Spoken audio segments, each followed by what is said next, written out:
Chères Oupéennes, chers Oupéens, me voici une nouvelle fois devant vous pour faire le point sur la situation sanitaire chez nous.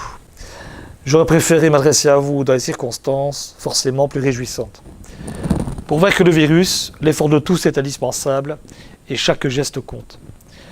Nous devons non seulement faire preuve d'une grande solidarité, mais aussi, peut-être surtout, cultiver l'espoir. Aujourd'hui, où en sommes-nous au Pays ? À la date du mercredi 5 novembre, nous comptons sur notre commune 413 cas recensés sur la semaine écoulée, 1607 cas cumulés depuis le début de la crise au mois de mars, et dans nos maisons de repos et de soins, 8 cas sont recensés dans le personnel soignant. Ils ont été écartés comme le veut le protocole sanitaire. 4 cas sont recensés parmi les résidents et tous ont été isolés. Si nous prétendons réellement respecter le travail fourni par le personnel soignant, respectons d'abord les gestes barrières. Nous devons tenir le coup. Pourquoi ? Pour notre santé, bien entendu, celle des autres. Et je l'espère, pouvoir être réunis avec nos proches pour les fêtes de fin d'année. La solitude et l'isolement sont tout aussi dangereux que le virus. En tant que bourgmestre, mais aussi en tant que simple citoyen, je sais combien il est difficile d'être privé de ses amis et de ses proches. La semaine dernière, nous avons choisi, à Oupeye, d'anticiper la fermeture des écoles primaires. C'était une décision difficile, mais à nos yeux indispensable. Nous l'avons prise, nous l'assumons.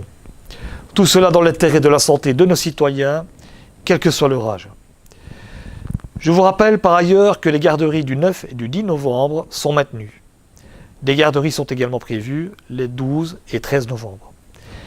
Depuis le mois de mars, avec le soutien de mon collège, de mon administration et avec les conseils de ma cellule de crise, j'ai toujours privilégié des mesures strictes, qui n'ont pas toujours été bien comprises, qui n'ont pas toujours été populaires non plus, mais qui au final, nous pouvons le constater avec un peu de recul, se sont avérées judicieuses et raisonnables.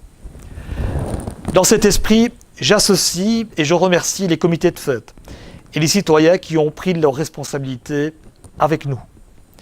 Nous gardons espoir pour l'été prochain de pouvoir renouer avec notre folklore et nos fêtes de village. Bref, de pouvoir partager à nouveau, ensemble, des moments de franche convivialité. Concernant le service administratif, je souhaiterais vous dire que la commune vous propose dorénavant un service e-guichet afin de retirer certains documents administratifs en ligne. Pour ceux d'entre vous qui le peuvent, et je ne peux bien entendu que vous encourager pour votre sécurité personnelle à l'utiliser afin d'éviter tout déplacement inutile. Nos services communaux restent bien entendu accessibles sur rendez-vous uniquement. Comme nous en avons pris l'habitude, je reviendrai vers vous chaque mardi pour un point de situation. Plus que jamais, prenez soin de vous et de vos proches, et à très bientôt.